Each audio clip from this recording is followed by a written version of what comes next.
ოლიმპიური ოცნება ნოდარ ყუმარიტაშვილს ცხოვრების ფასად დაუჯდა. 21 წლის ქართველი სპორტსმენი ვანკუვერში ოლიმპიური თამაშების გახსნამდე 2 საათით ადრე გარდაიცვალა.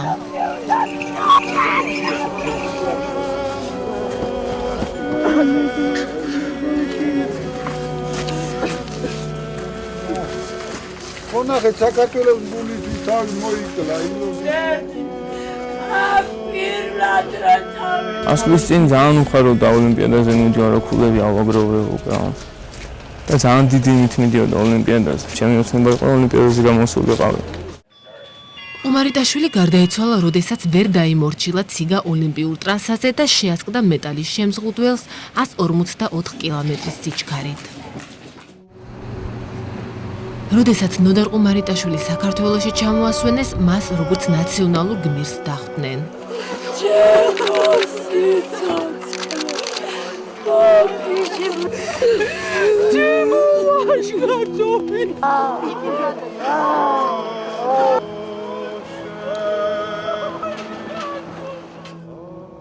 ყუმარიტაშვილის გარდაცვალებიდან რამდენიმე საათში საერთაშორისო საციგაო ფედერაციამ განაცხადა, რომ მოციგავის სიკვდილი არ იყო გამოწვეული ტრასის გაუმართობით. მათ თქვეს, რომ მოციგავემ შეცდომა დაუშვა, როცა ბოლო შესახვევში შევიდა. საქართველოს პრეზიდენტმა მიხეილ სააკაშვილმა ვანკუვერში პირველმა დაიცვა ყუმარიტაშვილი. One thing I know for sure that no sports mistake is supposed to lead to a death. No sports mistake is supposed to be fatal. ყუმარიტაშვილის სიკვდილის შემდეგ მის მეგობარმა ლევან გურეშიძემ უარი განაცხადა ოლიმპიადაში მონაწილეობაზე. მან აღიარა, რომ ოლიმპიური ტრასა ძალიან ჩქარი და არა უსაფრთხო არის. სოფლიოში ყველაზე რთული ტრასა, ძალიან დიდი სისწრაფეა. მიუხედავად ამისა, არ იყო უსაფრთხოების ზონები დაცული. ბევრი წვრილმანებია, მაგ ტრასაზე ნავარჯიშები ვიყავით ჩვენ ნოემბერში, 20 დაშვება ჰქონდა, მომზადებულები ვიყავით ძალიან კარგად. ყოველი ამის შემდეგ მე უბრალოდ არ შემიძლია, რომ რაღაცა თამაშებში მე მოგო მონაწილეობა. ყუმარიტაშვილის სიკვდილს ხალხი აქ ოლიმპიურ თამაშების ორგანიზატორებს აბრალებს. ის მოციგავეების ოჯახიდან არის და მას მისივე ბიძა ფელიქსიც თვრნის. პირველი დაშვება გაიარა ნოდარმა ჩვეულებრივად, მეორე ვარჯიშამდე რამდენიმე მოსახვის ვირაჟის ვეძახით ჩვენ შესასვლელებში და გამოსასვლელებში სასწრაფოდ ჩამოკიდეს ფარდები. ვითომ ეს ფარდები მზეს რომ არ გაეღო ყინული, მაგრამ ის იყო დაკეტილი შესასვლელები ვირაჟის და გამოსასვლელები, სადაც ეს არის ურთულესი ადგილები მოციგავისთვის. ფელიქს ყუმარიტაშვილი ამბობს, რომ ორგანიზატორებმა არც გააფრთხილეს სპორტსმენი, რომ იქ ფარდები იქნებოდა. სულ ბოლო მოსახვის წინ არის მაქსიმალური სისწრაფე ამ ტრასაზე. მას ჰქონდა დაახლოებით 154 კილომეტრი საათში ამ მომენტში. როცა შემოვიდა ბოლო მოსახვეში, აქ იყო ფარდა, დახვდა მას. ეს მოულოდნელი იყო მისთვის.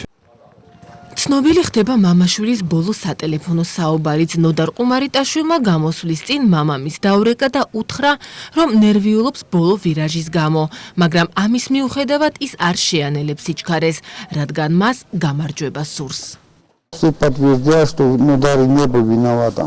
Олимпийский чемпион, европейский чемпион не смогли пройти вот этот участок. Некоторые говорят, что Нодар неопытный был, но на Олимпиаде лицензию не дадут вам.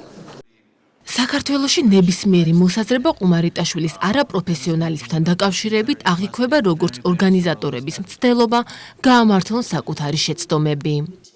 He was well qualified, very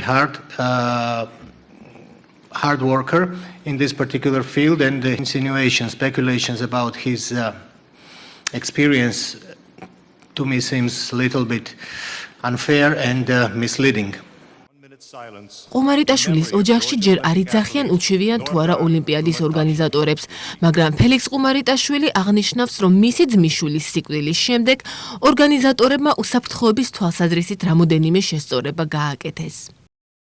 ბორტი რასაც რომელიც არ იყო, ის სასწრაფოდ გაკეთებული იყო, ის ფარდა რაც ჰქონდა, იქ აღარ იყო, რომელიც ფარდაზეს საუბარი ქონდა, რაც ტიმის ბოძები იყო, იმაზე იყო შემოხეული დამცავი ლეიბები. მე ეს შეჯიბრი ჩატარდა ქალების სტარტიდან.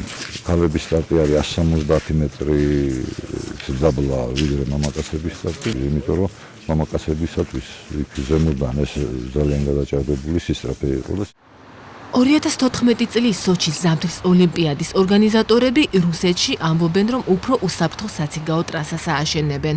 ხოლო საქართველოში მიაჩნიათ, რომ ამ შემთხვევის შემდეგ აუცილებელია, რომ გადაიხედეს უსაფრთხოების სტანდარტები სპორტის ამ სახეობაში.